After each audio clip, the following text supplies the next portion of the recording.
Hello. आज का topic है स्पेक्ट्रम डिसऑर्डर पर जो बच्चे हैं उनकी टॉयलेट ट्रेनिंग। वैसे तो हम सब जानते हैं नॉर्मल बच्चों को भी टॉयलेट ट्रेन करना बहुत मुश्किल होता है, लेकिन फिर भी ये आदत, weather a child is not on spectrum और ऑन स्पेक्ट्रम, उनको शुरू से ही आप हैबिट डालिए कि वो टॉयलेट के लिए ट्रेंड हो।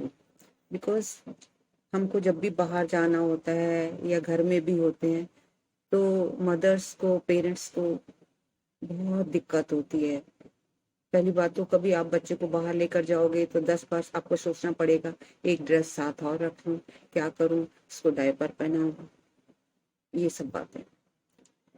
तो जो बच्चे ऑटिज्म स्पेक्ट्रम डिसऑर्डर पर हैं, मैं आज उन्हीं के बारे में डिस्कस कर रही हूँ। कैसे सिखाएं उनको, कैसे टॉयलेट ट्रेन करें। शुरू शुरू में बच्चे टॉयलेट, पॉटी जहां उनका दिल चाहता है वहां कर देते हैं। पेरेंट्स डायपर पहनाना शुरू कर देते हैं। अब डायपर पहनाना कोई सॉल्यूशन तो नहीं है, मैं मानती हूँ दिक्कत होती है। तो डायपर पहनाना it's not a solution until and unless ये बहुत जरूरी हो, कहीं आप बाहर जा रहे हो या कहीं ऐसा फंक्शन हो जहां पर आप बार बार चेंज नहीं कर सकते, तो इट्स नॉट ए सॉल्यूशन। अब बहुत छोटा बच्चा है जिसको आप समझा नहीं सकते, तो उसको तो आप, उसके लिए तो आप डायपर यूज करें।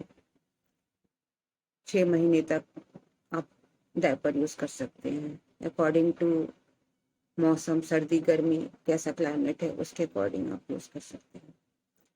पर जैसे ही बच्चा धीरे धीरे बड़ा होने लगता है, तो मान लो सर्दी है और आप बार बार उठकर नहीं जा सकते और बच्चे को भी नहीं ले जा सकते, तो आप क्या कर सकते हैं, एक चिलमची ले लीजिए जिसको आप अच्छे से क्लीन कर सकें, जिसमें बार बार मतलब ऐसा ना हो कि उसमें इन्फेक्शन हो जाए और आप क्लीन भी ना कर पाओ। उसमें थोड़ा पानी डाल लीजिए और डेटॉल डाल लीजिए।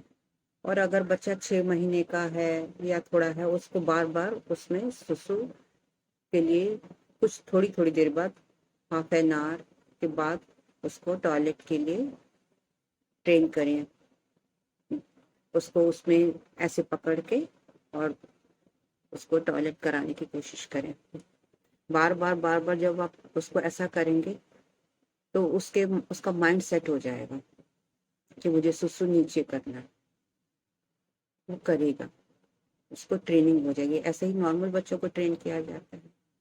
लेकिन जैसे जैसे बच्चे थोड़े बड़े हो जाते हैं, स्कूल जाने लगते हैं, मान लो थेरेपी के लिए जा रहा है, अब क्या करें, आधे घंटे की 1 घंटे की ट्रेनिंग तो होती है, लेकिन उसके बीच में भी आप 2 मिनट निकाल लीजिए।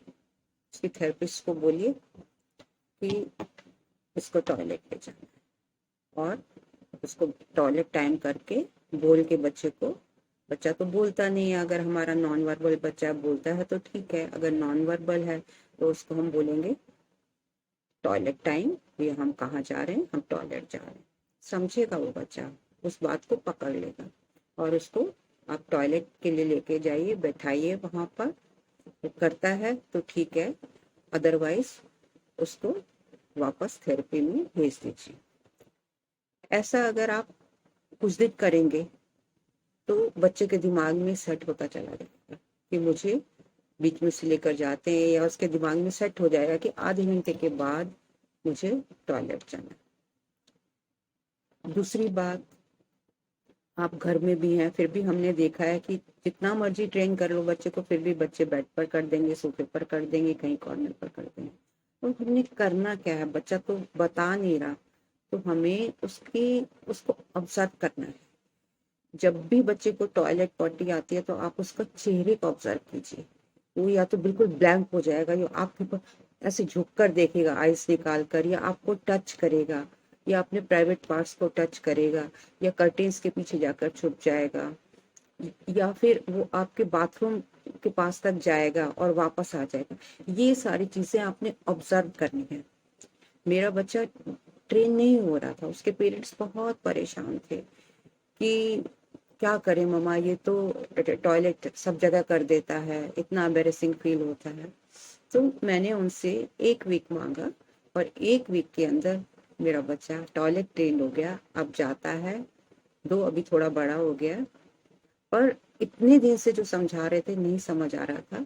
अब वो टॉयलेट ट्रेंड हो गया है। मैंने उसको ऑब्जर्व किया, ये सारे जो साइंस थे मैंने ऑब्जर्व किए, और 1-2 बार उसने किया, उसने अपने पैंट्स में किया, तो मैंने उसको बैठा कर समझाया, बेटा तुम्हारे पास कोई नहीं बैठेगा, इतनी बदबू आती है, फ्रेंड्स भी नहीं बनेंगे, बड़ा गंदा लगता है, ऐसा नहीं करते हैं।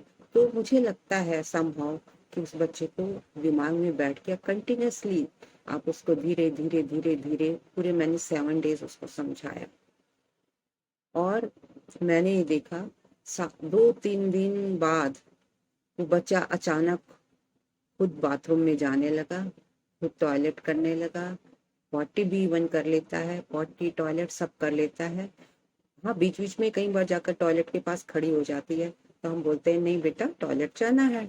और इवन अदरवाइज भी मैं बोलती हूँ गो टू टॉयलेट, जाओ टॉयलेट करके आओ, तो बच्चा जाता है और करके आता। तो इसमें मेन बात सिर्फ ऑब्जर्व करने की है, और उसको टॉयलेट ट्रेनिंग जब हम कर रहे हैं तो उस टाइम उसको कोई नाम दे देना, हम टॉयलेट या पू या पी जो भी आप उसको कहेंगे, जो भी वो करेंगे, तो फिर आप उसको बार बार बोलिए और उसको बिठाकर समझाइए। ऐसी बात नहीं समझ नहीं आता, ऐसे बच्चों को समझ आता है, तो बच्चे ट्रेंड हो जाएंगे, इसमें घबराने की बात नहीं है। बस मेन बात यह है हमें कांस्टेंट रहना है। कुछ डेज 7 days to 10 days आप ले लीजिए, और इसमें आप बाकी के काम छोड़ दीजिए, वो क्या कर रहा है क्या नहीं कर रहा है आप उसको छोड़ दीजिए, बस आप ये ऑब्जर्व कीजिए। हाँ, टाइम भी अगर वो ऐसे नहीं ऑब्जर्वेशन में नहीं आता तो आप थोड़ा टाइम भी सेट कीजिए कि हर आधे घंटे के बाद आप ऑब्जर्व कीजिए कितनी देर में वो करता है सुसु। हर आधे घंटे के बाद, 1 घंटे के बाद, 15 मिनट के बाद अगर सर्दी है तो आप उसको टॉयलेट के लिए लेकर जाए, और ग्रेजुअली आप देखेंगे कि child will learn and himself और हरसेल्फ स्टार्ट गोइंग। और पैंट्स पुल अप करना, पैंट्स डाउन करना, ये भी साथ साथ में सिखाइए। हैंड वॉश करना सिखाइए, धीरे धीरे बच्चा सीख जाएगा। मैंने तो अपने बच्चे को सिखा लिया है। अगर फिर भी आपको कोई दिक्कत आए कि आपका बच्चा ऐसे कर रहा है, आपको कोई दिक्कत आ रही है, तो आप कमेंट बॉक्स में लिखिए, मैं जरूर उसका समाधान बताऊँ। धन्यवाद। Take care.